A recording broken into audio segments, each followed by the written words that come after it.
Alright, तो as usual हम एक 3 बार ओम के उच्चारण से शुरू करते हैं, फिर आगे बढ़ेंगे। ठीक है, तो आराम से बैठते हैं, कमर और गर्दन सीधी रखते हैं, आंखें बंद कर लेते हैं। एक तो गहरी सांस लीजिए, पूरी सांस अंदर और पूरी सांस बाहर।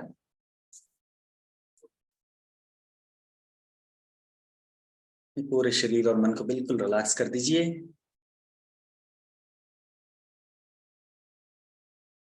तीन बार ओम का उच्चारण करते हैं, गहरी सांस लीजिए।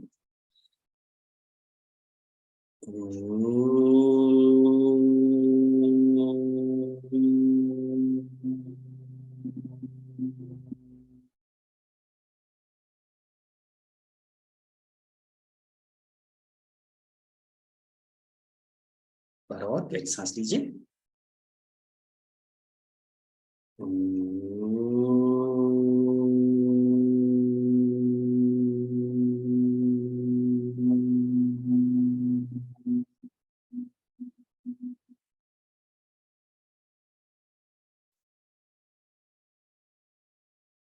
One more time. Inhale.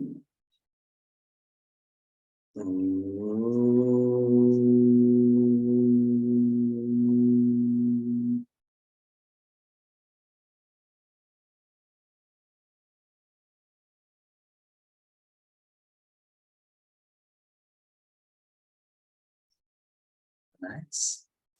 Relax and feel the beautiful resonance of Omkara throughout your body for a while. Now slowly join your hands. अपने दोनों हाथ दिलों को जोड़ के कटीली पर तरफ करें. Keep your palms on your eyes. Gently give a facial massage, neck massage.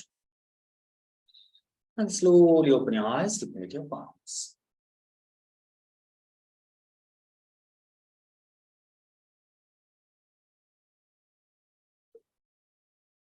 Wonderful. Great. So once again, welcome back to this beautiful evening. और जो लोग लेट जुड़े हैं उनका भी स्वागत है। तो आज जैसा कि आप सब लोग जानते हैं, Monday motivation and meditation. Her Monday को हम ये सेशन करते हैं। एक मंडे कन्नड़ में रहता है, दूसरा मंडे हिंदी में। तो आज है हिंदी का बारी, तो हिंदी में बोलेंगे।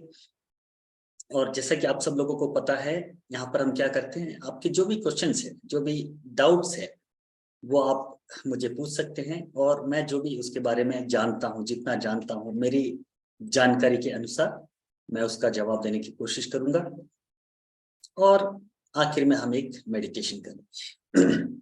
तो आज के लिए जो भी आपका प्रश्न है related to life, spirituality, healing, mind, आप मुझे पूछ सकते हैं।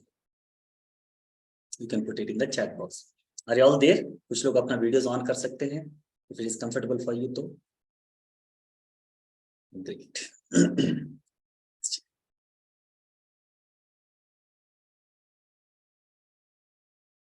तो बताइए, कोई सवाल अगर है तो आप चैट बॉक्स में डाल सकते हैं, नहीं तो मैं कोई टॉपिक लूंगा, उस पर बात करूंगा, फिर हम मेडिटेशन करेंगे। तो आपको अगर कोई भी डाउट है, feel free to ask anything. कैसे आप सब लोग? अच्छे हैं? Doing good? ग्रेट।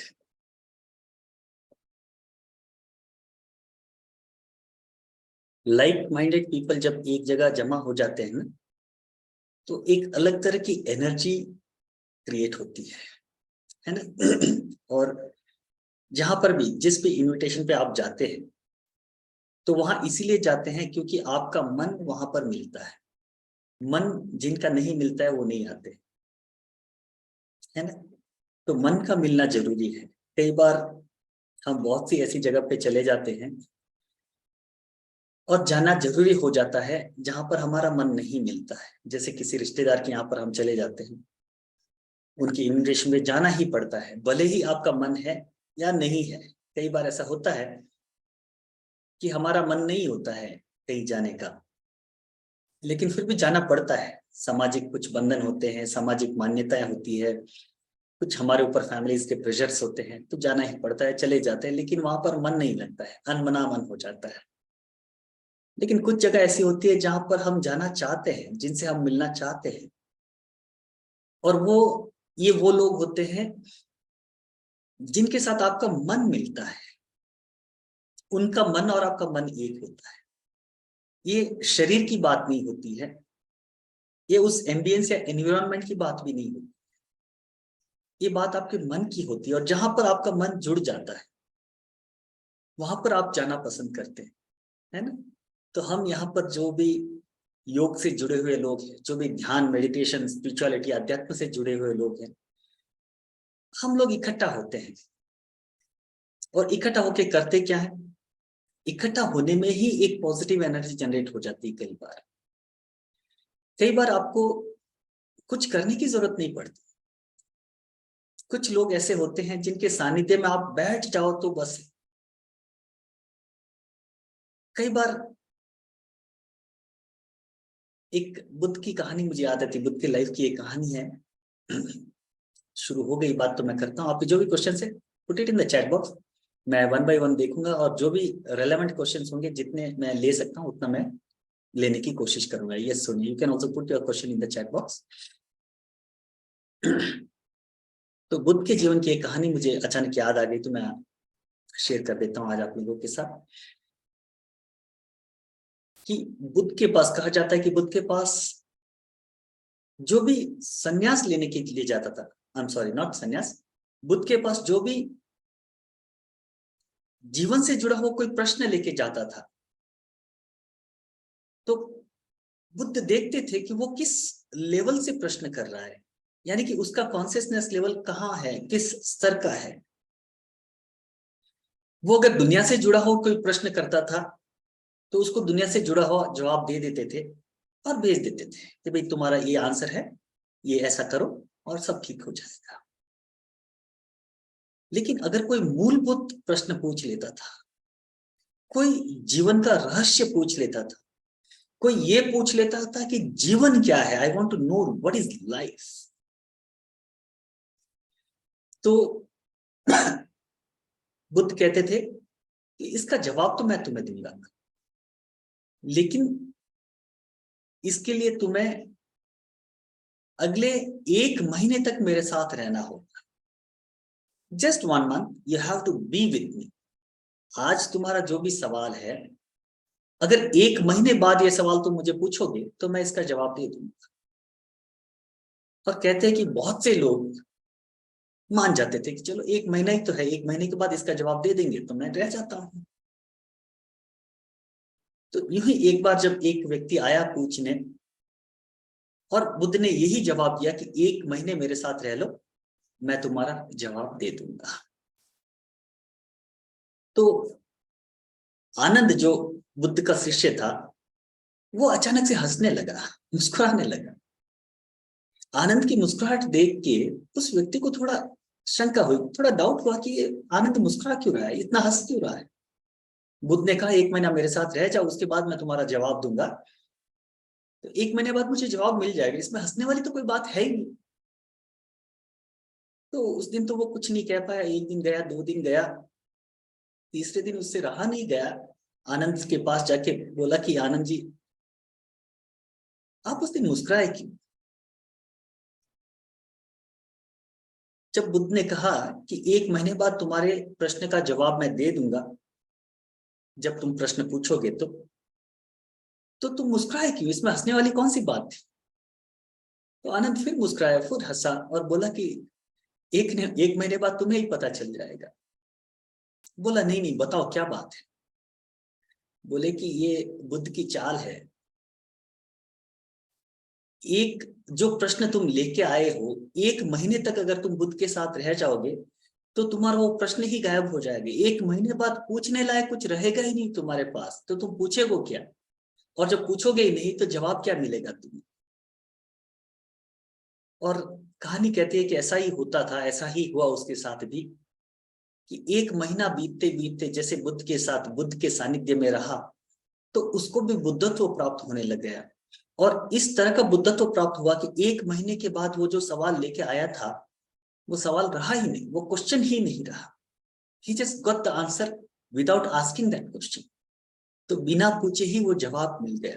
वो जवाब इसलिए मिल गया क्योंकि उनका और बुद्ध का मन मिल गया। और जहां पर मन मिल जाता है वहां पर कुछ कहने की जरूरत नहीं पड़ती, बस उनके सानिध्य में कुछ देर रह लो तो ही हमें अपने जवाब मिल जाते हैं, तो ही हमें अपना सुकून, शांति जिसे भी हम कहते हैं वो मिल जाता है ना।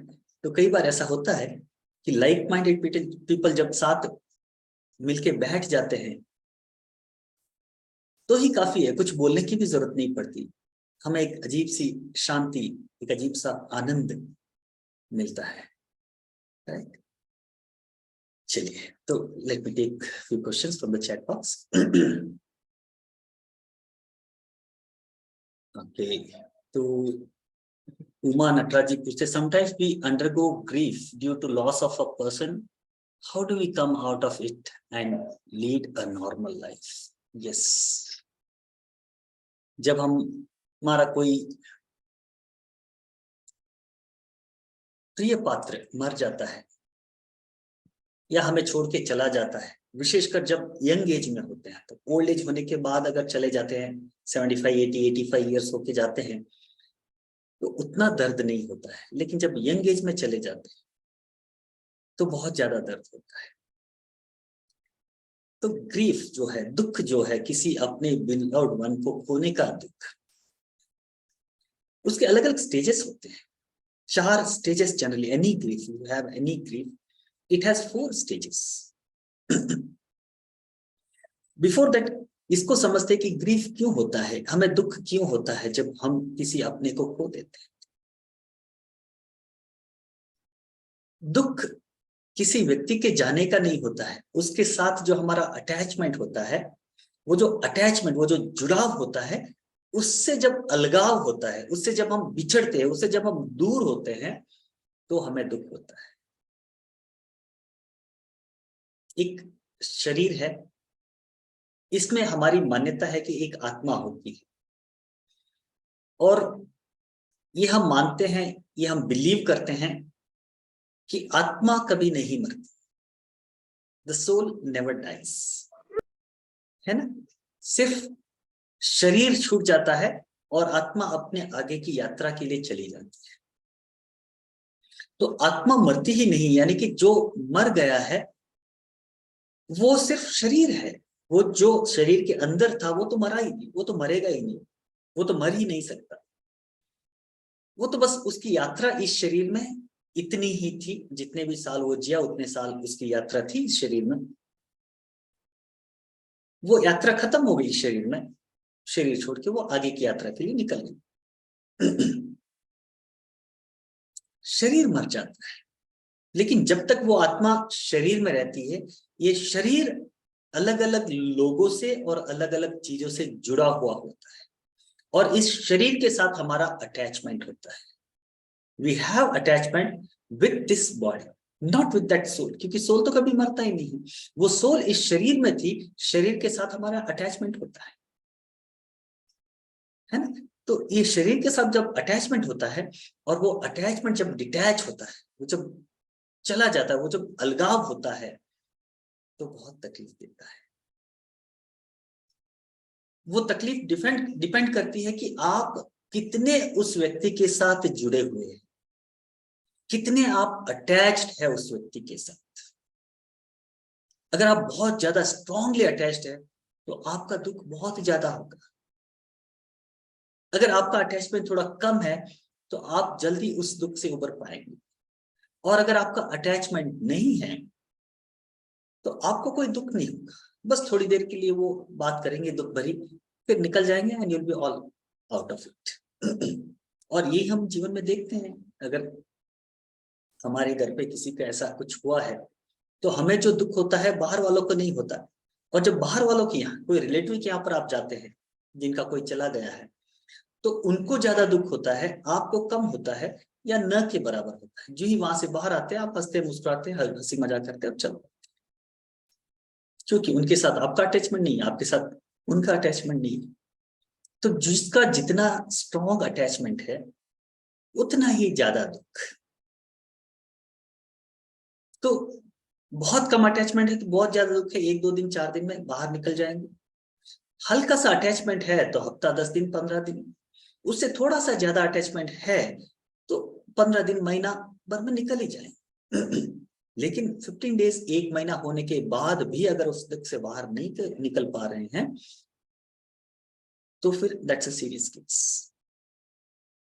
तो फिर आपका अटैचमेंट उनके साथ बहुत स्ट्रांग था, और उससे बाहर निकलना, और उससे बाहर निकलने के लिए किसी और की सहायता लेना, किसी थेरेपिस्ट की हो सकती है, किसी रिलेटिव की हो सकती है, बहुत जरूरी। मैंने देखा है कई लोग कई महीनों तक, 1 महीना, 2 महीना, 3 महीना, 6 महीना, और कई बार सालों साल तक उसी ग्रीफ में रह जाते, उसी दुख में रह जाते, और फिर वो इतना डूब जाते उसके अंदर कि बाहर निकलना बहुत मुश्किल हो जाता है। तो ये जो ग्रीफ है, इसके 4 स्टेजेस होते हैं। सबसे पहला स्टेज तो होता है डिनाइल स्टेज। डिनाइल यानी कि यू डिनाई, आप मानते नहीं है कि हो गया, ये कैसे हो सकता है, वो मुझे छोड़ के कैसे जा सकता है, वो मुझे छोड़ के जा ही नहीं सकता, वो तो अभी यही है, वो तो आने वाला है, वो तो उठने वाला है, वो तो जागने वाला है। यू डिनाई कि दिस हैज हैपेंड। ये सबसे पहला स्टेज वही होता है, हो ही नहीं सकता। फिर आता है एंगर का, फ्रस्ट्रेशन का, गुस्सा करना शुरू करते हैं, ये क्यों हो गया, इसने ऐसा क्यों किया, उसने ऐसा क्यों किया, ऐसा क्यों किया, ये बीमारी क्यों आ गई, ये बीमारी ऐसा क्यों हो गया। फिर ज्यादा हुआ तो भगवान को कोसते हैं कि भगवान तूने ऐसा क्यों किया, इतना निर्दयी तो कैसे हो सकता है, वगैरह वगैरह वगैरह। तो गुस्सा करते हैं, एंगर का स्टेज आता है। उसके बाद में धीरे धीरे हम एक्सेप्ट करना शुरू करते हैं कि हो गया है। The third stage is acceptance. You don't have anything else, कि भाई हो गया है, गुस्सा भी तुमने कर लिया, कोई फायदा नहीं है, now you start accepting it. And finally comes the stage of letting go. Let go करना शुरू करते, जब एक बार एक्सेप्ट कर लेते तो लेट गो करते, है ना। तो ये लेट गो करना बहुत जरूरी है। Denial stage, anger stage, and then acceptance. अब एक्सेप्ट तो हो गया है कि वो छोड़ के चला गया, लेकिन वो दुख जो है, वो जो दर्द है, उसको लेट गो कैसे करें। लेट गो करने के लिए रियलाइज करना जरूरी है कि ये जो प्रोसेस है लाइफ का, अनादिकाल से, हजारों सालों से ये प्रोसेस ऐसे ही होता आया है। जातश्च दृढ़ मृत्यु कहते हैं कृष्ण, जातश्च दृढ़ मृत्यु, यानी कि जो भी जन्मा है उसकी मृत्यु एक दिन निश्चित है। It is just a matter of time. कुछ लोग जल्दी चले जाते हैं, कुछ लोग पूरा समय लेके जाते हैं। तो जो ही पहले ये एक्सेप्टेंस, ये रियलाइजेशन होता है कि जो आया है वो तो जाना ही। दूसरा हमें ये रियलाइज करना होता है, at the cognitive level, when you start understanding these things, आसान होता है कि जो आया है उसको जाना ही। दूसरा, हो सकता है ये जो गया उसका, वो इतना ही समय लेके आया था इस धरती पे, चाहे वो 40 की उम्र में गया है, 50 की उम्र में गया, 60 की एज में गया है,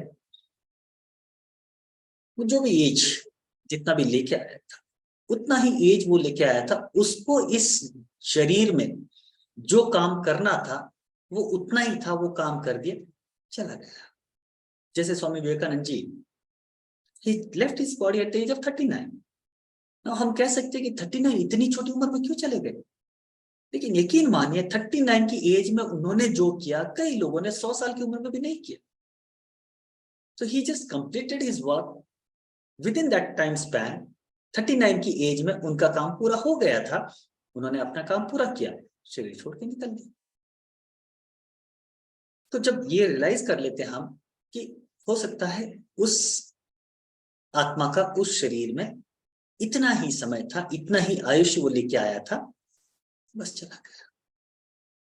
और तीसरा वेरी इंपॉर्टेंट, अब क्या करना है उसकी तरफ ध्यान देना शुरू करना है। किसी एक व्यक्ति के जाने से जीवन रुक नहीं जाता। जिंदगी का फलसफा है, जिंदगी कभी रुकती नहीं, सांसें रुक जाती है, जिंदगी रुकती नहीं। जिंदगी का फलसफा है, जिंदगी कभी थमती नहीं, सांसें रुक जाती है, जिंदगी रुकती नहीं। यानी कि सांसें रुक जाती है लेकिन लाइफ नहीं रुकती, लाइफ कंटिन्यूस। तो जो कोई एक व्यक्ति हमारे बीच से चला गया है, उसके बाद भी जीवन तो है ही। जो जीवित है वो तो जीवित है ही। आनंद फिल्म का एक डायलॉग मुझे याद आता है, कहते हैं कि बाबू मुशायर, राजेश खन्ना साहब, कि जब तक जिंदा हूं मरा नहीं, तो मर गया तो साला मैं ही हूं। बहुत प्यारा डायलॉग है, मुझे बहुत प्रिय है वो डायलॉग। आनंद आनंद मूवी का, पुरानी मूवी शायद आप में से कुछ लोगों ने देखी हो, राजेश खन्ना अमिताभ बच्चन की। तो बहुत ही इम्पैक्टफुल मूवी है। तो उसका डायलॉग है कि जब तक जिंदा हूं मरा नहीं, और जब मर गया तो साला मैं ही हूं, फिर किस बात का दुख है। जीवन चलता रहता है, जिंदगी रुकती नहीं है।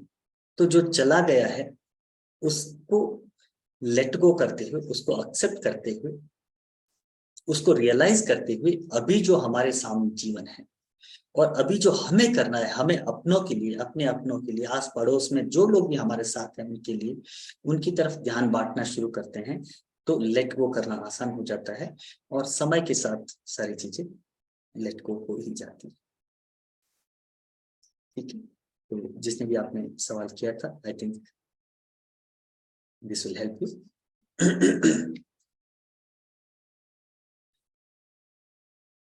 चलिए,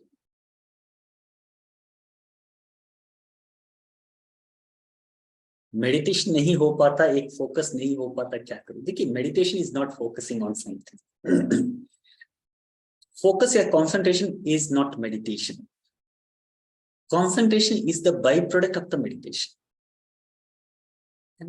मेडिटेशन को हम ठीक से समझते ही नहीं है एक्चुअली। कई बार मेडिटेशन का मतलब हम ये मान बैठते हैं कि मेडिटेशन यानी कि एक ही चीज पे फोकस करना है। हो ही नहीं सकता, बहुत डिफिकल्ट है। ऑफ कोर्स कंसंट्रेशन के अपने फायदे हैं, लेकिन मेडिटेशन और कंसंट्रेशन दो अलग अलग चीजें। Concentration is the byproduct of meditation. जब आप कंसंट्रेट करने की कोशिश करते हैं तो आप स्ट्रेन हो जाते हैं। जब आप किसी चीज पे फोकस करने की कोशिश करते हैं तो आप स्ट्रेन हो जाते हैं, आप थक जाते हैं, आपका माइंड हेवी हो जाता है, हेडेक आना शुरू होता है, बहुत सी चीजें हो जाती हैं, क्योंकि हम कंसंट्रेट करने की कोशिश करते हैं। तो कंसंट्रेट करने की जब कोशिश करते हैं तो हम मेडिटेट नहीं कर रहे हैं। Yes, we can improve our concentration by all those techniques जो भी हम करते हैं उसके लिए, and they are all beneficial, no doubt. लेकिन मेडिटेशन का मतलब कंसंट्रेशन है ही। Meditation is just being in the present moment. Being in the present moment यानी कि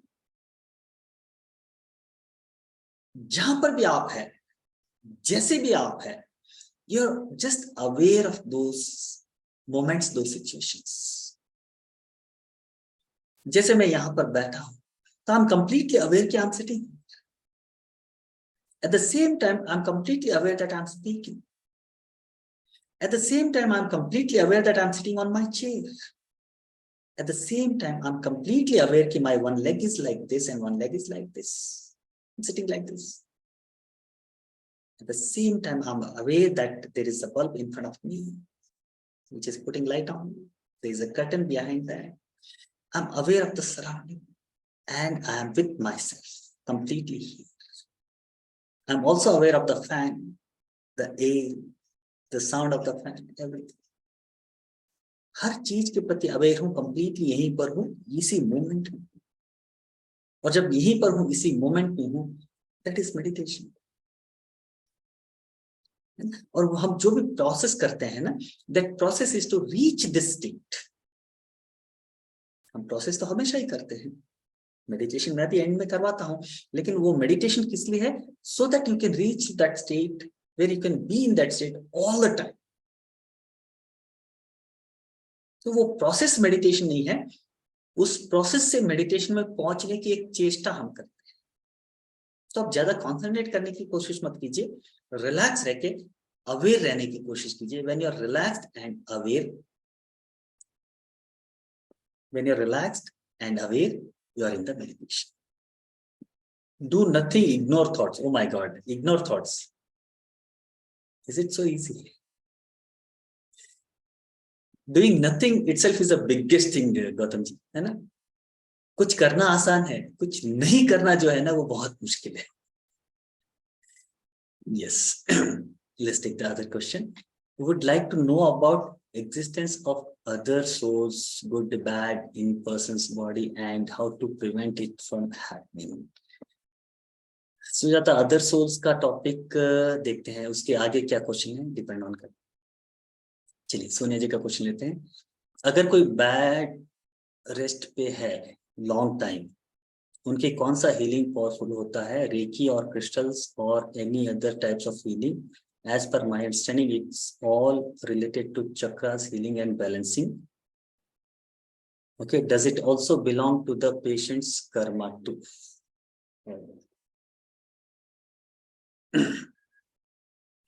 you mean to say Sonia की कोई अगर बेड रेस्ट पे है, लॉन्ग टाइम से बेड रीडन है, तो उनके लिए कौन सी हीलिंग इफेक्टिव होगी? See, does it also belong to the patient's karma? Of course. देखो, कोई भी बीमारी है, जीवन में कोई भी परेशानी है, तो it is all because of that person's karma only. And when I say karma doesn't mean karma of the past life, क्योंकि कर्मा जो वर्ड है उसका बहुत से मिस इंटरप्रिटेशन है. जैसे karma is something, now say for example if you are in a 10th standard, जो 10वीं में है बच्चा, और पूरे एक साल में वो जो पढ़ाई करता है, दैट इज हिज कर्मा, और वो उसका जो रिजल्ट आता है, that is the outcome of his Karma. अगर वो पूरे साल पे पढ़ाई नहीं करता है, एग्जाम में ठीक तरह से नहीं लिख पाएगा, he'll get failed, है ना, फेल हो जाएगा. तो उसने जो कर्म किया, पढ़ाई नहीं करने का कर्म किया, उसका रिजल्ट है he failed. और दूसरा बच्चा जो पूरा साल मेहनत करता है, अच्छी तरह से पढ़ाई करता है, एग्जाम में अच्छी तरह से लिखता है, and he gets wonderful result, बहुत अच्छा रिजल्ट आता है, पास हो जाता है. तो पास जो हो गया, it is the outcome of the Karma what he did in this 1 year. Karma simply means actions whatever you take. Not taking action is also Karma. कुछ नहीं करना भी कर्मा है. कुछ नहीं करेंगे तो उसका कुछ नहीं रिजल्ट आएगा, कुछ करेंगे तो उसका कुछ करने जैसा रिजल्ट आएगा. राइट? तो हम जो कुछ भी आज है, it is all because of our karmas and our choices. हमने जो भी चूज किया, again take the same example, कोई बच्चा चूज करता है कि I have to study to get good marks, the other child choose I don't want to study. तो जो पढ़ने का चूज करता है, चॉइस लेता है, he gets the good marks. जो नहीं पढ़ने का चॉइस लेता है, he fails. Correct? So whatever choices you make in your life, that decides what kind of karmas you will do, and that karmas gives you your result, whatever you get. So that karma, whatever you're doing, that actions, whatever you're taking, may be of this life or maybe of past lives. Ultimately, whatever you are, it is the result of your karmas of this life or past life, this life and past life. Correct? तो कर्मा तो है. अगर कोई bed ridden है तो उसके पीछे उसका कर्मा है. मे बी दिस लाइफ में क्या होगा, अच्छा खान पान नहीं रखा होगा, अच्छी एक्सरसाइज नहीं की होगी, अच्छा माइंडसेट नहीं रखा होगा. ठीक है, या हो सकता है अगर इस लाइफ में सब कुछ अच्छा था तो डेफिनेटली पास्ट लाइफ का कर्मा होगा, whatever it is. Now coming to the solution part, therapy कौन सी यूज करनी है? You can apply multiple therapies. अलग अलग थेरेपीज इस्तेमाल कर सकते हैं. Crystal therapy, reiki healing, pranic healing, affirmations, visualisation, hypnotherapy possible. जो कुछ भी आप, वो अगर इफ पॉसिबल अगर प्राणायाम कर सकते हैं, सहज प्राणायाम तो कर ही सकते हैं, सो के प्राणों पे फोकस तो कर ही सकते हैं. So in multiple ways you can heal. सो चक्र हील कर सकते हैं, रेकी हीलिंग कर सकते हैं, and you can combine all together. ऐसा नहीं कि कोई एक थेरेपी ही करनी। जैसे क्रिस्टल्स है तो crystal they can just wear, जैसे I am wearing these crystal bracelets, है ना, तो क्रिस्टल्स तो उनको पहना दीजिए, एक बार एनर्जाइज करके वो पहना दिए तो वो क्रिस्टल्स अपना काम करेंगे। उसके बाद रेकी हीलिंग उनकी रेगुलर कीजिए, चक्रा से हीलिंग उनकी रेगुलर कीजिए। उसके अलावा नेगेटिविटी को रिलीज करने के लिए जो सॉल्ट हीलिंग वगैरह दूसरे जो भी थेरेपीज हम यूज करते हैं, जो कुछ भी आपने सीखा है वो यूज कर सकते हैं। तो you can heal them with multiple therapies, and of course medical treatment तो करवाना ही। तो कोई भी थेरेपी आप यूज करते हैं तो it is not the substitute of medical therapies, medical treatment, ठीक है ना। तो मेडिकल ट्रीटमेंट तो आप करवाइए करवाइए, उसके साथ अल्टरनेटिव थेरेपीज को अप्लाई कीजिए। जितनी भी थेरेपीज आपने सीखी है वो सारी अप्लाई कर दीजिए, रिजल्ट तो आना ही है। ठीक है सोनिया जी।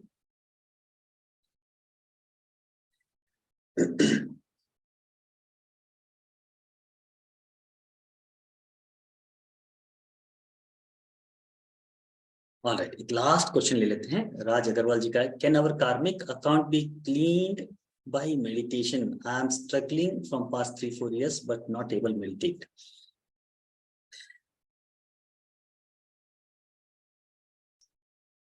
देखिए ये सवाल आपने जो पूछा ना राजी, जितना आसान है सवाल पूछना, आंसर उतना ही मुश्किल है। Can our karmic accounts be cleaned by meditation? I am struggling from past 3-4 years but not able to meditate. Meditation को सबसे पहले तो हमने समझे ही नहीं है, है ना। लेकिन कार्मिक अकाउंट को मेडिटेशन से क्लियर किया जा सकता है। हम ऐसा कह सकते हैं कि क्लियर किया जा सकता है, लेकिन ये क्लियर करना नहीं होता है। देखिए क्या होता है कि जो कुछ भी आपने कर्मास किए हैं उसका रिजल्ट तो आएगा ही आएगा। ऐसा नहीं होता है कि आपने बैड कर्मा किया और उसके अगेंस्ट में कुछ गुड कर्मा कर दिया तो बैड कर्मा न्यूट्रलाइज हो जाता है। बैड कर्मा न्यूट्रलाइज नहीं होता है। बैड कर्म का बैड रिजल्ट आएगा ही, गुड कर्म का गुड रिजल्ट आएगा, दैट इज फॉर श्योर। उसमें कोई बार्गेनिंग है ही नहीं कि ये हो जाएगा। लेकिन हाँ, जब आप गुड कर्मास करते हैं तो बैड कर्मा का जो असर होता है या उसको जो सहने की शक्ति हमारे अंदर होती है वो ज्यादा हो जाती है। इसको कुछ इस तरह से समझते हैं कि मान लीजिए आपके ऊपर 10 लाख का कर्जा है, आपने कर्जा ले लिया है, वो 10 लाख आपको चुकाने ही है, लेकिन उस 10 लाख को चुकाने के लिए ये बैड कर्मा है। तो गुड कर्म क्या होगा, आपको 20 लाख कमाने हैं। जो ही आप 20 लाख कमा लेते हैं तो ये 10 लाख तो चुकाना ही है, ये कर्म जो आपने किया है उसको तो देना ही है। आप जो 20 लाख कमाएंगे उसमें से 10 लाख देना आसान हो जाएगा। अगर आप नहीं कमाएंगे, अगर ये कर्म रखेंगे, ये 10 लाख का लोन रखेंगे, तो you will suffer because of that loan. कर्जा हो गया, कर्जा हो गया, कर्जा हो गया, उसकी सफरिंग बहुत ज्यादा हो जाएगी। Good Karma is what you have earn 20 lakh rupees, और जो ही आपने 20 लाख रुपए कमा लिए, अब ये कर्म तो है ही, लेकिन अब ये कर्म आपको बड़ा नहीं लगेगा क्योंकि आपके पास 20 लाख रुपए है, उसमें से 10 लाख रुपए आप चुका लेंगे, 10 लाख रुपए फिर भी आपके पास है ना। ये बहुत ही मतलब वेव क्या कहते हैं ना, एग्जांपल मैं आपको दे रहा हूं, लेकिन ये ऐसा ही होता है। तो वो जो कर्म है उसका जो फल है उसको भोगने की जो शक्ति हमारे अंदर है या सहन करने की जो शक्ति है वो बढ़ जाती है जब आप रेगुलरली मेडिटेट करते हैं, कोई भी साधना करते हैं for that matter. Meditation is one part, one type of sadhana. जरूरी नहीं कि एक ही तरह का मेडिटेशन करें, there are so many things to do. बहुत सी अलग अलग चीजें आप कर सकते हैं। हर किसी के लिए मेडिटेशन बना भी नहीं होता है। जैसे कोई कर्मयोगी है तो कर्मयोगी के लिए मेडिटेशन नहीं बना। कर्मयोगी को आप मेडिटेशन करने के लिए बोलोगे तो वो नहीं कर पाएगा, है ना। जो प्योर भक्ति योग से जुड़ा हुआ है उसको आप बैठ के आंख बंद करके ध्यान करने के लिए बोलो, वो नहीं कर पाए। लेकिन उसको भजन करने के लिए बोलो, कीर्तन करने के लिए बोलो, वो कर लेगा। क्योंकि भजन कीर्तन जब ये भक्ति योग के होते हैं तो वो उसके लिए आसान है। उसको ध्यान करने के लिए बोलोगे तो नहीं कर पाएगा। तो ज्ञान योगी होता है जो नॉलेज चाहिए उसको आप मेडिटेशन करने के बोलोगे तो वो नहीं कर पाएगा। वो किताबें पढ़ेगा, वो सत्संग अटेंड करेगा, वो बातें सुनेगा, वो क्वेश्चन करेगा, आंसर ढूंढेगा, तभी उसको सुकून मिलेगा। वो बैठ के ध्यान करो तो वो नहीं कर पाएगा। तो meditation is not for everybody. There are different paths, कुछ भी कीजिए, लेकिन they are going to ultimately help you in overcoming whatever past karmas you have done. तो उसमें सहायता जरूर होगी, उसको आसान करने के तरीके आपको मिलेंगे, लेकिन उससे पूरी तरह से छुटकारा नहीं मिलता है। वो भोग के ही जाना है। उसका जो भोगने की क्षमता है वो आपकी बढ़ जाती है जब आप मेडिटेट करते हैं। All right, I think 9:45 हुआ है. Hope you are all with me so far. Are you all with me, guys? कुछ रिलेट कर पा रहे हैं अपनी लाइफ से चीजें को?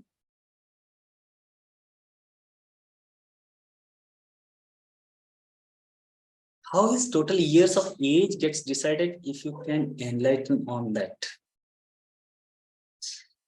Some religious scriptures say a javelin becomes a simple thorn due to good karmas. Javelin, हाँ हाँ चांद जी, मैं वही बोल रहा हूँ ना। जैसे मतलब मैंने ये आपने जो एग्जांपल किया toothpick and javelin, the same example I took as 10 lakh loan and 20 lakh income. तो चीजें वही हो गई ना। तो 10 लाख अगर आपके पास नहीं है कुछ भी पैसा, तो 10 लाख रुपए का लोन बहुत बड़ी चीज है। लेकिन अगर आपने 20 लाख रुपए कमा दिए तो 10 लाख देना आसान है। Same thing. Yes, great. चलिए एक लास्ट क्वेश्चन लेते हैं। How is total years of age gets decided if you can enlighten on this? ये क्वेश्चन बहुत छोटा है लेकिन आंसर बहुत बड़ा होगा। शॉर्ट में समझाने की कोशिश करता हूँ इब्राहिम। सोल्स का क्वेश्चन फिर कभी लेंगे सुजाता, क्योंकि सोल का क्वेश्चन लोग डर जाएंगे आत्मा को। How to know the life purpose?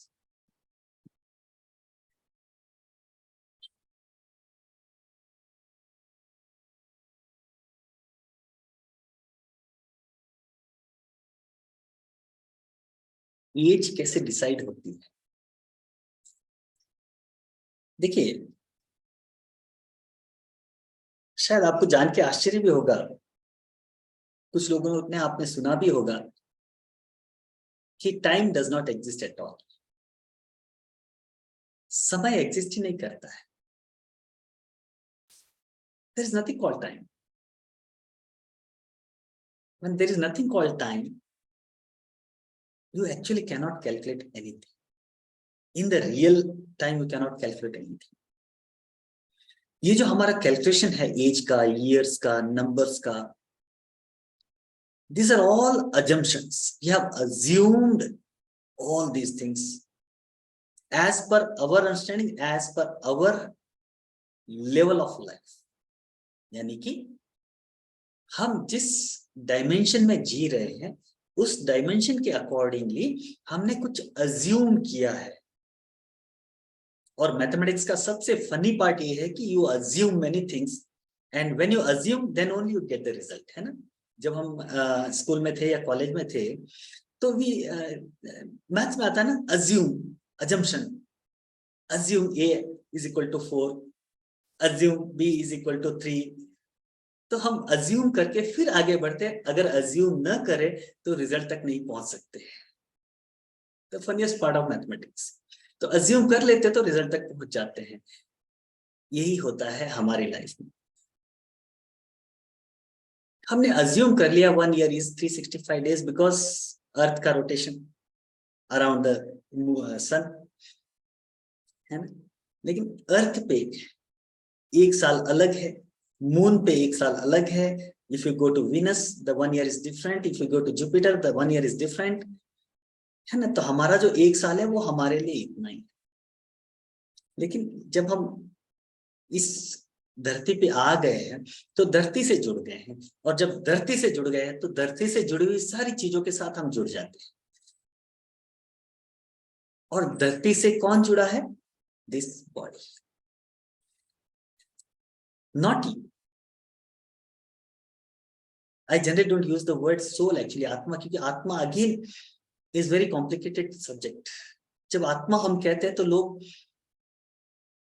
ये कहते हैं कि मेरी आत्मा जैसा कुछ नहीं होता है। जब आप मेरी आत्मा कहते हैं तो मेरी आत्मा को भी एक चीज बना लेते हैं, one thing, you make it as one thing, एक ऑब्जेक्ट बना लेते हैं। जैसे शरीर एक ऑब्जेक्ट है, मन एक ऑब्जेक्ट है। ऑफ कोर्स मन शरीर से ज्यादा सटल है, जरा तरल है, लेकिन वो भी एक ऑब्जेक्ट है। It also has some physicality. लेकिन जब हम आत्मा की बात करते हैं, सेल्फ की बात करते हैं, आत्मा सिंपली मीन्स सेल्फ। हजारों बार मैं ये बात बोल चुका। द वर्ड आत्मा means self, you, not this. But आज हम ध्यान भी वही करने वाले हैं, हु एम आई। तो who am I, that soul, that energy जो नहीं है, जो नहीं है उसको है कह देते तो वो मेरी आत्मा हो जाती। इसलिए जनरली मैं आत्मा का जिक्र नहीं करता।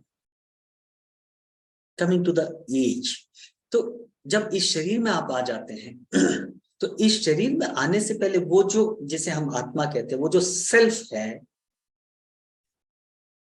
वो कुछ एक्सपीरियंस करना चाहता है। उस सेल्फ के साथ जुड़ा हुआ उसका मन है।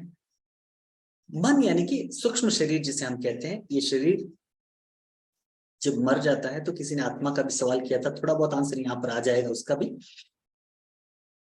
ये शरीर फिजिकल बॉडी है, जिसको हम सूक्ष्म शरीर कहते हैं। It is your mental body, मन शरीर बोलते हैं, सूक्ष्म शरीर बोलते हैं। और उसके बियॉन्ड जो है, that is self, that is आत्मा, जनरली वी कॉल इट। तो ट्रेवल कौन करता है? ये जो सूक्ष्म शरीर है, वो इस जन्म से अगले जन्म, पिछले जन्म ट्रेवल करता है। आत्मा ट्रेवल नहीं करती। आत्मा तो है, थी और हमेशा रहेगी। ये कहीं नहीं जाती है, कहीं से नहीं आती। It is always there, everywhere it is there. तो ये जो सूक्ष्म शरीर है वो ट्रेवल करता है।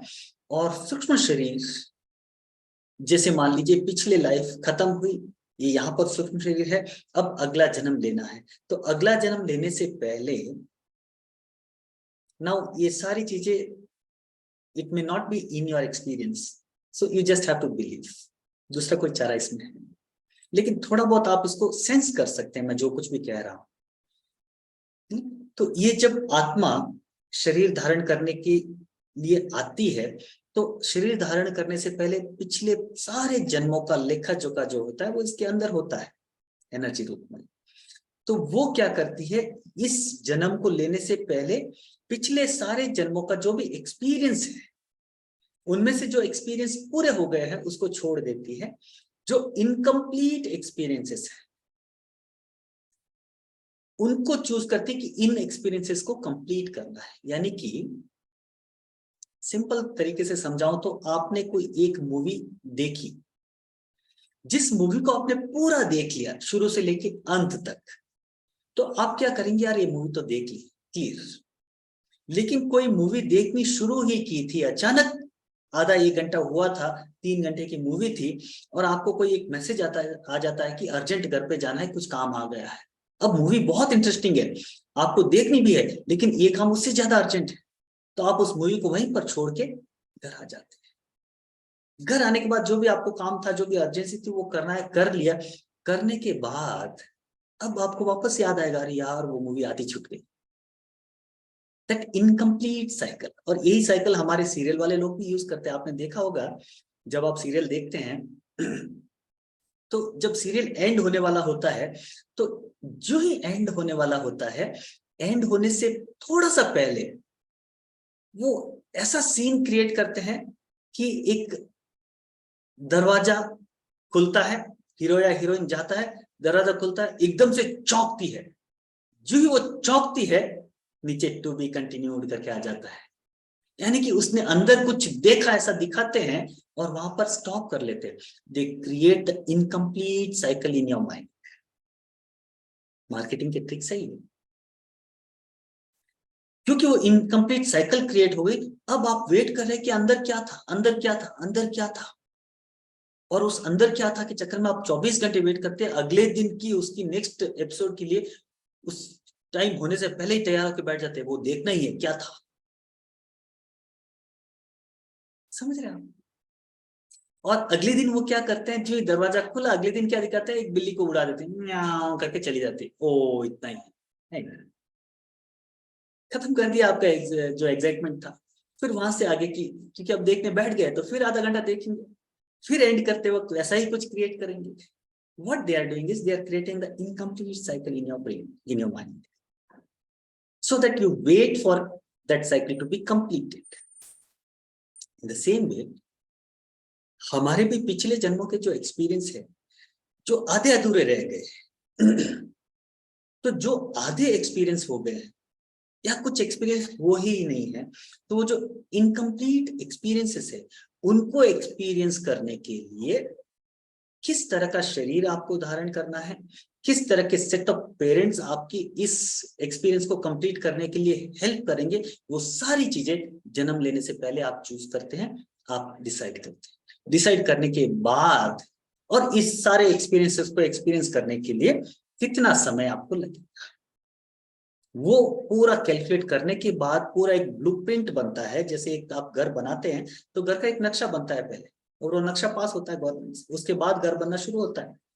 वैसे ही इस जन्म में आने से पहले पहला पूरा एक ब्लूप्रिंट तैयार हो जाता है, और वो ब्लूप्रिंट लेके आप इस जन्म में इस शरीर को धारण करते हैं, और उसके बाद आपकी लाइफ वैसे ही चलती रहती है उसके according.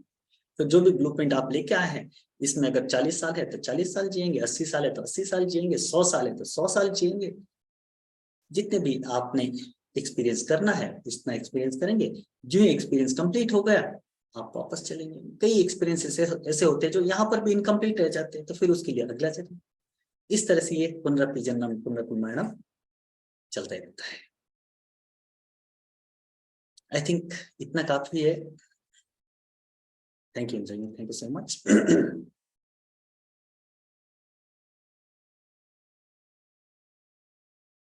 Gautam, law of attraction के बारे में हम, अगर आपको कन्नड़ा आती है तो आने वाले संडे को mind power law of attraction का एक फ्री वेबिनार है, 11 to 1 कन्नड़ में है।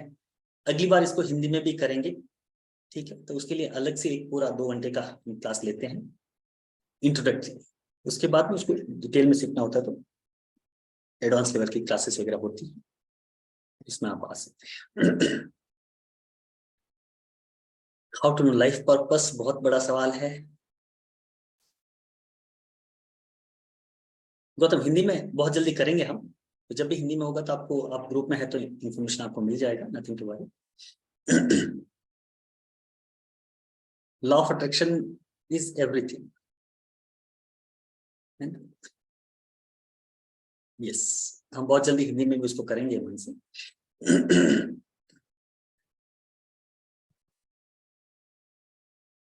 10 बज गए हैं, ध्यान करना है या और कुछ क्वेश्चन? क्योंकि मेरा ऐसा है कि शादीशुदा आदमी हूँ, घर पे बोलने का मौका नहीं मिलता, तो जहां पर भी मौका मिलता है बोलने का छोड़ता नहीं है। Just on the lighter note.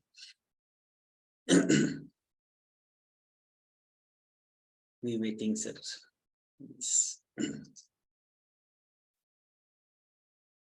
चलिए एक पावरफुल ध्यान करते हैं। नमस्ते शोभा जी, बहुत दिनों के बाद दिखाई दे रही हैं आप मुझे।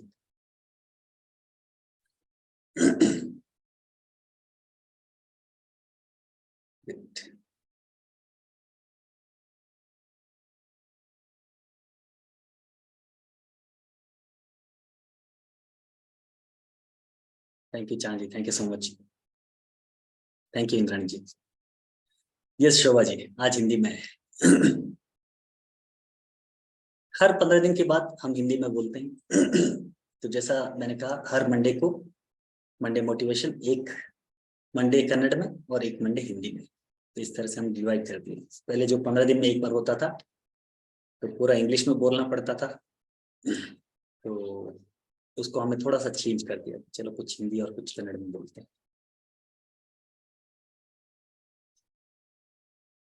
यस गौतम, बहुत जल्दी हिंदी में भी करेंगे लॉ ऑफ अट्रैक्शन। तो आने वाले संडे को जो लोग कन्नड़ समझते हैं उनके लिए है, कन्नड़ में रहेगा, और बहुत जल्दी हिंदी में भी करेंगे, ठीक है? चलिए, तो अभी एक ध्यान करते हैं अराउंड ये 20 मिनट्स का ध्यान होगा, 20 मिनट्स का। तो जैसे कि आप सबको पता है, you just have to follow my instructions, और कुछ नहीं है। और थैंक यू माजी, थैंक यू सो मच। आज हम जो ध्यान करने वाले हैं, again this is going to be a very powerful meditation. आपने रमन महर्षि का नाम सुना होगा। रमन महर्षि एक बहुत बड़े संत हुए, एनलाइटेंड मास्टर जिसे हम कहते हैं। वो बहुत ज्यादा बोलते नहीं थे और बोलने में विश्वास भी नहीं रखते थे। उनका एक ही फंडा था, just anchor who are you, who am I, मैं कौन हूं, बस ये पता कर लो, सारी चीजें समझ में आ जाएगी। ठीक है, तो हु एम आई को एक मेडिटेशन की तरह हम कैसे कर सकते हैं, है ना। जब हम कहते हैं कि मैं ये शरीर नहीं हूँ, शरीर मेरा है ना, जो भी मेरा है वो मैं नहीं हूँ, राइट। जैसे ये पेन मेरा है, तो ये पेन तो मैं नहीं हूँ। ये मोबाइल मेरा है, ये मोबाइल तो मैं नहीं हूँ। ये कुर्ता मेरा है, लेकिन ये कुर्ता मैं नहीं हूँ, राइट। वैसे ही जब मैं ये कहता हूँ कि ये शरीर मेरा है, इसका मतलब यही हुआ ना कि ये शरीर मैं नहीं हूँ। समझ रहे आप? ये मन मेरा है, मेरा मन, कहते हैं ना, मेरा मन कर रहा है कि ये क्लास अटेंड करते। आज मेरा मन नहीं किया, मैंने अटेंड नहीं की। आज मेरा मन नहीं किया, मैं वहां नहीं गया। मतलब मेरा मन, इसका मतलब क्या हुआ, मन मेरा है, यानी कि मन भी मैं नहीं हूं। तो फिर मैं कौन? जब मैं कौन हूं, तो हम वेगली बोलते हैं मैं आत्मा हूं। लेकिन आत्मा के बारे में इतना गलत इंफॉर्मेशन लोगों के दिमाग में भर गया है। कई तो बड़े बड़े साधु संतों के दिमाग में भी भर गया है आत्मा के बारे में, कि वो आत्मा को भी कोई चीज बना बैठे। तो फिर हम बोलते हैं कि मेरी आत्मा। और जो ही आप कहते हैं मेरी आत्मा, तो वो तो आप नहीं, क्योंकि जो आपकी है वो आप नहीं हो सकते, और जो आप हो सकते हैं वो आपकी नहीं हो सकती। ठीक है, तो मैं कौन हूं, जब ये रियलाइज, और ये बताने वाली बात नहीं होती, ये रियलाइज करने वाली बात। और रियलाइज कैसे कर सकते हैं? Just by knowing it, that it can not be known. थोड़े कॉम्प्लिकेटेड हो जाएंगे ये टॉक्स, लेकिन ये ऐसा ही है एक्चुअली। तो इसको एक ध्यान से करते हैं। अगेन, कुछ होगा नहीं होगा, बॉडी माइंड रिलैक्स हो जाएगी, and you will feel better. इतना तो करते हैं, बाकी जो रियलाइजेशन होना होगा वो तो जब होगा वो हो ही जाएगा। चलिए तो शुरू करते हैं। आराम से बैठते हैं। आराम से बैठ जाइए, कंफर्टेबली बैठ जाइए। चेयर पे भी बैठ सकते हैं, नीचे भी बैठ सकते हैं। कमर और गर्दन को सीधा कर लीजिए। अपने दोनों हाथों में इस मुद्रा को अडॉप्ट कर लीजिए, चिन्ह मुद्रा को। और धीरे से आंखें बंद कर लीजिए।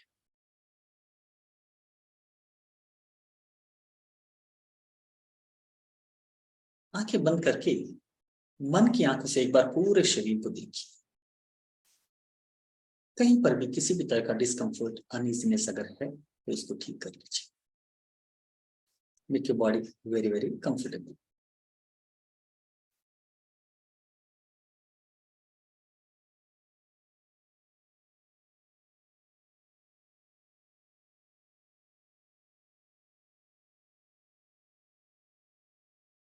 अब अपने ध्यान को अपनी सांसों पर लेकर आइए, और 2-3 गहरी और लंबी सांस लीजिए। पूरी सांस को अंदर खींचिए, पूरी सांस को बाहर छोड़िए।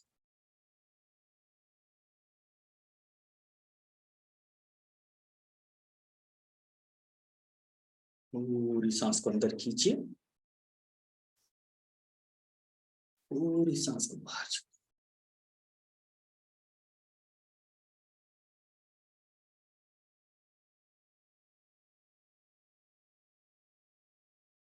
हर एक अंदर आती हुई और बाहर जाती हुई सांस आपके शरीर और मन को गहरी विश्रांति में ले जाती हुई महसूस करते हुए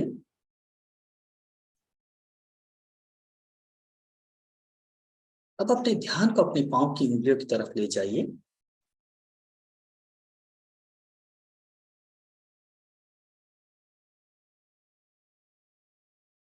और पांव की उंगलियों से अपने शरीर को धीरे धीरे देखना शुरू कीजिए। पाँव की उंगलियों को देखते हुए फील करें कि पाँव की उंगलियां रिलैक्स हो रही हैं।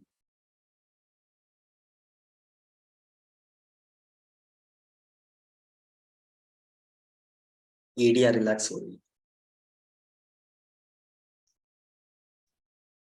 पिंडलियां रिलैक्स हो रही है, घुटने रिलैक्स हो रहे हैं। जांघों को देखिए, जांघें रिलैक्स हो रही है, जनान, नितंब, वेस्ट रीजन रिलैक्स हो रही है।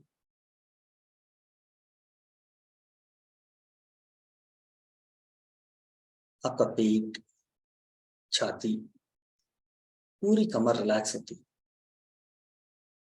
रीढ़ की हड्डी पूरी तरह से रिलैक्स होती है।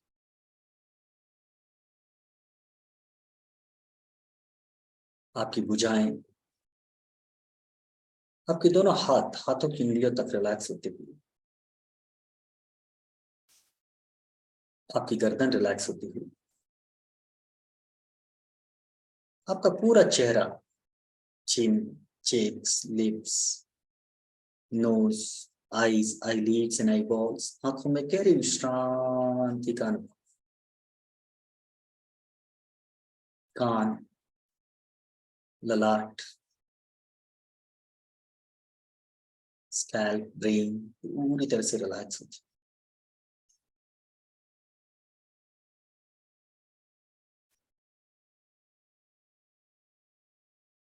एक बार फिर से सिर से नीचे की ओर शरीर को देखिए, पांव की उंगलियों तक,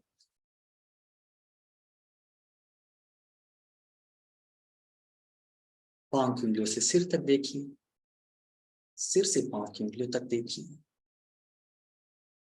शरीर पूरा रिलैक्स हो रहा है, और ये जो शरीर रिलैक्स हो रहा है, जिस मन में फील करें कि इसको देख रहा है कोई, इसको कोई देख रहा है। ये शरीर जो रिलैक्स हो रहा है इस वक्त, इसको कौन देख रहा है? Who is witnessing this body which is relaxing? बस एक प्रश्न, जवाब न दे, don't answer this question, you just have to realize the question answer। सिर्फ प्रश्न, इस शरीर को कौन देख रहा है? Who is witnessing this body? इस शरीर धीरे धीरे विश्रांति को प्राप्त कर रहा है, इस शरीर को कौन देख रहा है? शरीर को बिल्कुल रिलैक्स होने देते हुए अपने ध्यान को अपनी सांसों पर लेकर आए, और अपनी सांसों को देखें। सांस धीरे धीरे अंदर आ रही है, धीरे धीरे बाहर जा रही है। थोड़ी देर अपनी सांसों को देखते रहे, सांस अंदर आ रही है, सांस बाहर जा रही है।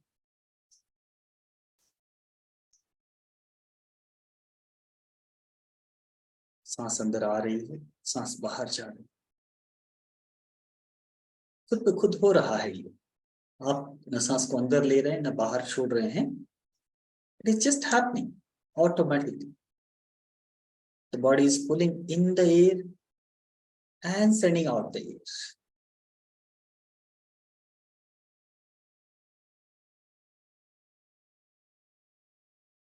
अब इन सांसों को देखते हुए फिर एक प्रश्न अपने मन में सोचें, इन सांसों को कौन देख रहा है? Who is witnessing these breathings? इन सांसों को कौन देख रहा है?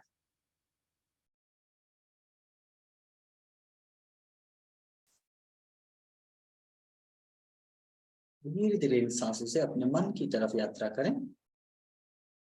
आपके अंदर जो भी विचार चल रहे हैं, जो भी सोच चल रही है, जो भी शब्द आ रहे हैं, दृश्य आ रहे हैं, भाव आ रहे हैं, संवेदनाएं हो रही हैं,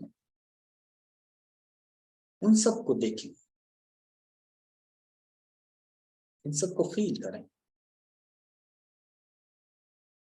विचार आ रहे हैं, अच्छे हो सकते हैं, बुरे हो सकते हैं, मन कहीं और चला गया हो सकता है इस दरमियान।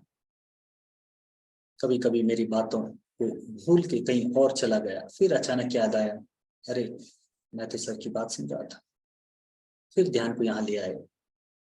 ये सारी चीजें मन में चल रही है, इसको देखिए।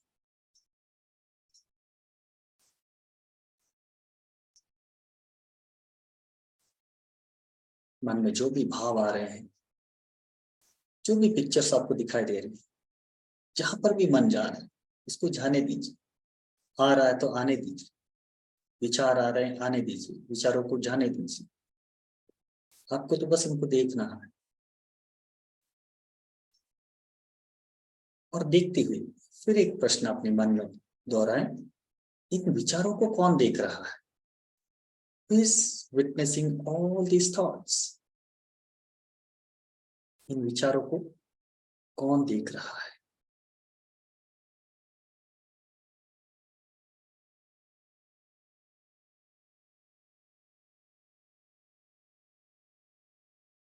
फिर एक बार अपने शरीर को देखिए। इस शरीर को देखते हुए अब मन में भाव लाएं कि ये शरीर मैं नहीं हूं। ये शरीर मैं नहीं हूं तो मैं कौन हूं? यदि ये शरीर मैं नहीं हूं तो मैं कौन हूं? अपनी सांसों पर ध्यान लाएं, सांसों को देखते हुए मन में भाव करें, ये सांसें मेरी है, इसका मतलब ये सांसें मैं नहीं हूं। ये सांसें मैं नहीं हूं तो मैं कौन हूं? ये सांसें यदि मैं नहीं हूं तो मैं कौन हूं?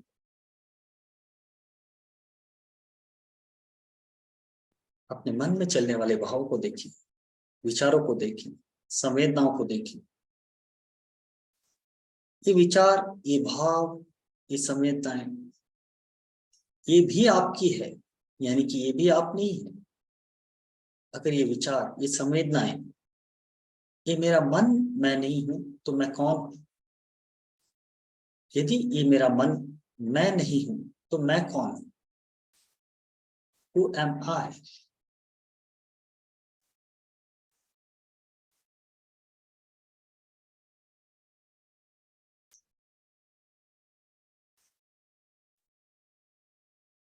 अब इस शरीर, प्राण और मन से परे कुछ ऐसा है जो इन्हें देख रहा है, उसको सिर्फ फील करें, उसको सिर्फ फील करें। शरीर को कोई देख रहा है, इन प्राणों को देख रहा है, इस मन को कोई देख रहा है।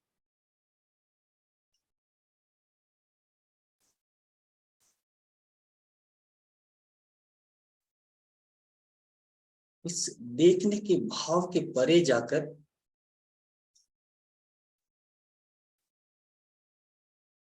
इस देखने के भाव को भी देखें।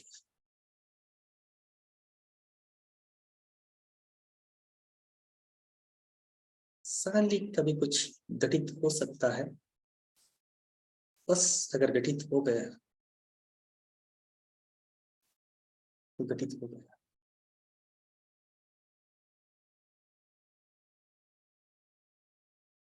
कोई चेष्टा न करें, बस अपने शरीर को देखते जाए, प्राणों को देखते जाए, मन को देखते जाए और इस देखने वाले को अनुभव करें। ये जो विटनेस है,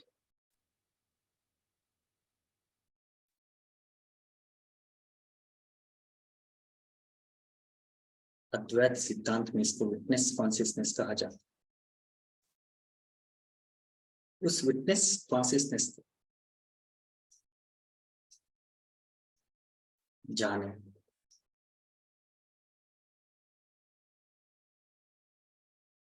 just be in this feel. शरीर मैं नहीं हूं तो मैं कौन हूं? प्राण मैं नहीं हूं तो मैं कौन हूं? मन मैं नहीं हूं तो मैं कौन हूं?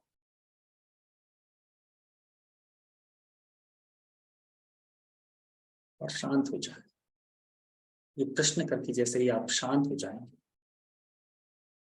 उत्तर की चेष्टा भी नहीं करना है. Do not even expect any answer, because the moment you expect any answer, will again come from your mind.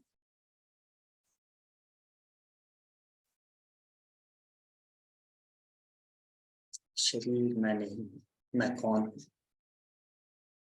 ये प्राण मैं नहीं हूँ, मैं कौन हूँ. ये मन मैं नहीं हूँ, मैं कौन हूँ.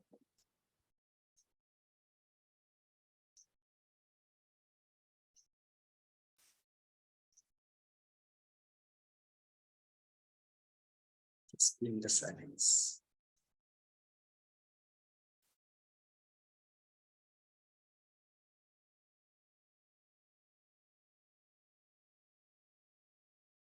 इस अनंत शांति को महसूस करें. अपने अंदर की अनंत निशब्दता को महसूस करें. एक नीरव मौन को महसूस करें. पूरी तरह से एक गहरे आनंद को महसूस करें.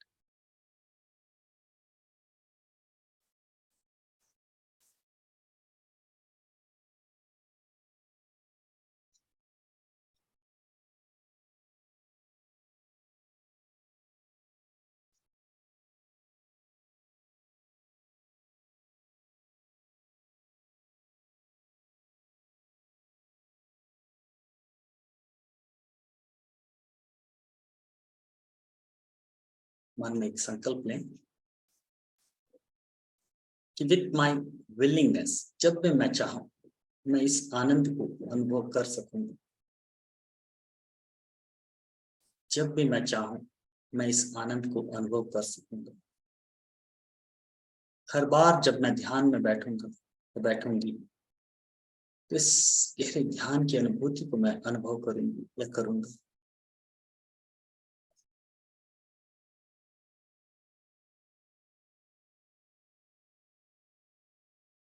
धीरे से मन को देखते हुए, प्राणों को देखते हुए अपने शरीर को देखें. धीरे धीरे अपने शरीर की अवेयरनेस में आते हुए अपने आसपास के वातावरण को फील करें. जिस जगह पे आप बैठे हैं उस जगह को फील करें.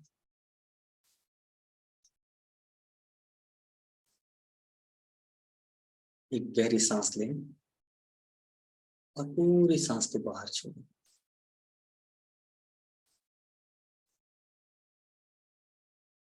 और गहरी सांस लेके पूरी सांस को बाहर छोड़ दो.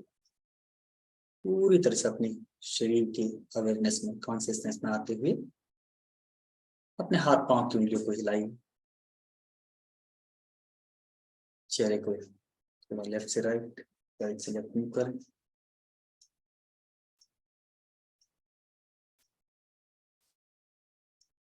और गहरी सांस लेके पूरी सांस को बाहर छोड़ते हुए पूरी तरह से बॉडी की कॉन्शियसनेस में आते हुए अब दोनों हाथों को जोड़ लें. दोनों हथेलियों को अच्छी तरह से रब करें. दोनों हथेलियों को अपनी आंखों पर रख लें. धीरे धीरे आंखों को मलते हुए चेहरे को स्पर्श करते हुए अपने पूरे शरीर को एक बार प्रेम से टच करें.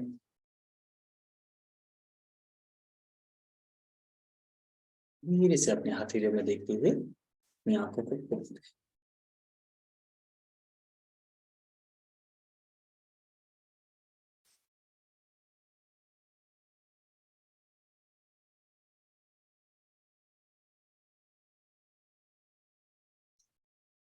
वंडरफुल. ग्रेट. Welcome back. कैसा लग रहा है?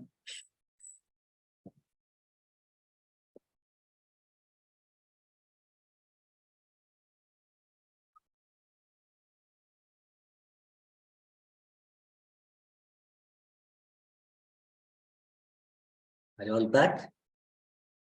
You want to come out? Okay. Beautiful experience. Thank you, Maji.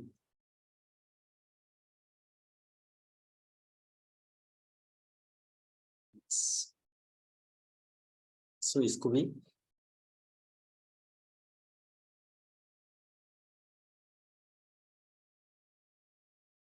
calmness, wonderful, wonderful, feeling very calm, wonderful, amazing feelings, great.